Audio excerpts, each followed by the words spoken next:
Hey everyone, welcome back to the channel. I just wanted to talk to you about an issue I am having with the farm and how I am dealing with it. If you don't know me, I am Ian and I came from Australia with my wife Jenny and our 3 small children to manage this farm in the Philippines. It's been 4 months now and the wet season is being extreme at the moment. But what I want to focus on is how do I know we are planting the right crops and how we can put a value on them. We're trying to build something a little different here on our small farm in the Philippines. Our number one goal is goats. Not just keeping a few goats, we want to breed and raise healthy goats that we can eventually sell, either for meat or for milk. That's our main product. Our second goal is chickens. They won't be the biggest part of the business, but we do plan to sell eggs and meat from them as well. Everything else on the farm, the terraces, the planting, the fencing, even the electric fence we're putting in, exists to support those 2 things, healthy goats and productive chickens. So the big question we keep asking ourselves is, what should we actually grow? Because unlike most farmers, we're not growing crops to sell, we're growing crops to feed our animals. And if we're not selling the crops directly, how do we know if what we're planting is actually worth it? If you're a rice farmer, it's pretty straightforward. You plant rice, you harvest it, you sell it by the kilo. You know exactly what that square metre of land earned you. But on our farm, we're not selling sorghum or millet or Napier grass. We're turning it into goats and chickens. So the real value of a square metre of millet isn't the market price of the grain. It's how much healthy growth it can give our animals. That's the problem we've been trying to solve. We needed a way to put a real number on what we're growing. Not in some abstract way, but in actual productive value. We call this idea farm currency. Farm currency is basically this. Instead of asking, what can I sell this crop for? We ask, how much goat or chicken production can this crop support? It's the livestock conversion value. How many kilos of goat live weight can a square metre of Napier produce over a year?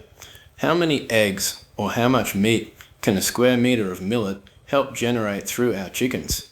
Because at the end of the day, that's what actually pays the bills. Now, I'll be honest with you, we've only been doing this for about 3 months. We don't have years of harvest data or precise measurements yet.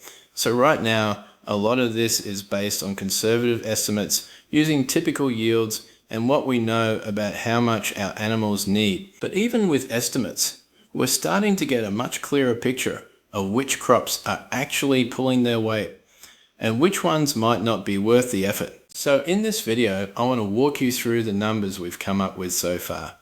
We're looking at everything we're growing. The millet, the Napier, the Amaranth, the bananas, even the ginger, and giving each one a farm currency value per square metre. These aren't perfect numbers, they're conservative, and they'll get more accurate as we collect real data from the farm. But they're already helping us make better decisions about what to plant more of and what to change. So let's get into the figures. The figures are very conservative, so if you are doing better, let us know in the comments. First we have the Proso Millet, which we grew as a small trial. This is sitting at about 25 to 50 pesos per square metre per year. It's doing a solid job as a dual purpose crop. The grain will be useful for the chickens and the stalks and leaves help feed the goats. It's not as high value per square metre as some of the other crops, but it's very quick to grow. This trial took 3 weeks from planting to flowers appearing. Silk sorghum is coming in at around 30 to 50 pesos per square metre per year. This one is mainly a fodder crop for the goats. It doesn't produce as much grain as the Proso millet, but it grows reasonably well and gives us some extra biomass. We're treating it more as a supporting player rather than a main crop. Pigeon pea, which we've planted along many of the terrace edges, is coming in at around 35 to 60 pesos. This one is doing double duty. It fixes nitrogen in the soil and also provides some extra forage for the goats. The edges don't take up much space, so even a modest return per square metre adds up nicely across the farm.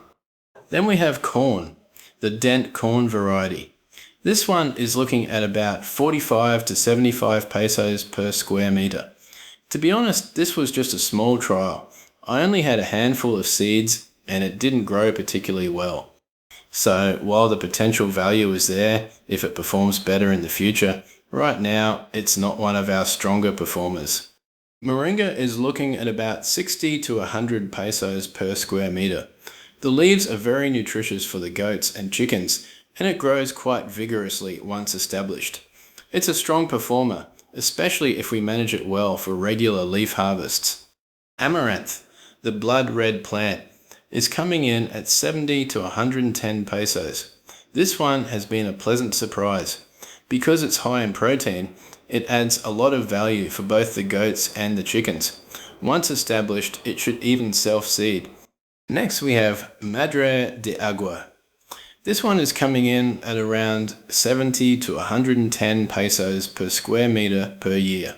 Madre de Agua is a leguminous tree that's really well suited for goat systems. It grows quite fast and produces a lot of leafy material that the goats love. Because it's high in protein, it makes excellent cut and carry fodder. It's one of the stronger performers we have, and it's especially useful if we keep cutting it regularly to encourage more leaf growth. We have just planted 50 cuttings around the farm, so let's hope they grow. Now we're getting into the stronger performers. Local Napier is sitting at about 80 to 120 pesos per square metre. This is already a big step up from most of the other crops. It produces good volumes of feed, and the goats really like it. Finally, Super Napier. We have Super Napier and also the purple variety. This is currently our highest performer at 100 to 150 pesos per square metre per year. It grows fast, we can cut it multiple times, and it's excellent quality feed for the goats. This is why we're putting so much effort into expanding it along the edges and building up the nursery. So if we take everything we've looked at and try to put a rough number on the whole farm, here's where we're at. Right now, we estimate the farm is generating somewhere between 700,000 to 900,000 pesos per year in farm currency. That's based on roughly 1 hectare of actively productive land with a mix of sorghum, Napier, Amaranth and the other crops we've planted. Now, this number will grow as we improve the weaker areas and expand the higher value crops. To give you an idea of how sensitive this is, let's look at just 1 extra square metre of Super Napier. At our current conservative estimate, that single square metre can generate between 100 to 150 pesos per year once it's established. So if we add just 100 square metres of new Napier, which is a very small area, that's an extra 10,000 to 15,000 pesos of farm currency every year. And if we eventually convert another full hectare to high-performing Napier and other strong crops, we could realistically push the total farm currency well over 1.5 to 2 million pesos per year. It's a simple way of seeing how small changes on the ground can make a big difference over time. So when we look at all of this together, a few things stand out. The biggest takeaway is that Super Napier is clearly our highest value crop per square metre right now. That's why we're putting so much effort into propagating it. If we can get more of the terraces and edges covered in Napier, we should see a big jump in the overall farm currency. The sorghum is doing an okay job, but it's not as efficient per square metre as the Napier. That doesn't mean we should stop growing it. The grain will still be useful for the chickens, but it does tell us that converting some of the weaker sorghum areas into Napier could be a smart move. The amaranth we planted is coming through strongly. Because it's a grain variety, it's adding good nutritional value for both the goats and the chickens. It's turning out to be one of our better performers per square metre. Moringa and the Madre de Agua is also looking solid. We planted cuttings earlier, and the leaves are very nutritious for the animals. It's a strong crop once it gets established. This way of looking at the farm is already changing how we make decisions. For example, Terrace 8 is currently producing nothing. Terrace 10 is struggling. Those are the areas we should probably focus on first when we expand the Napier. Even Terrace 11 could become much more productive if we improve the conditions there. It's also making us think more carefully about the edges. Even narrow strips of Napier or Pigeon pea are adding real value without taking up much space. Now I want to be upfront. These numbers are still estimates.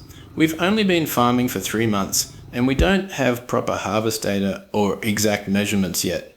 As we start weighing cuts and tracking yields, these figures will get more accurate. Some might go up, some might come down a little. But even with estimates, having this framework is already helping us see the farm more clearly. Over the next few months, our main focus is going to be expanding the Super Napier, both from the nursery and from cuttings along the edges. We're also planning to measure the actual size of the terraces so we can turn these per square metre figures into real totals for the whole farm.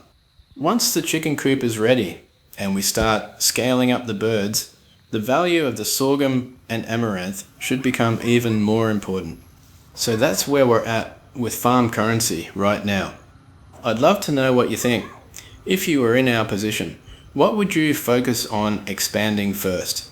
Let me know in the comments. If you found this useful, give the video a like and subscribe so you can follow along as we update these numbers over the coming months.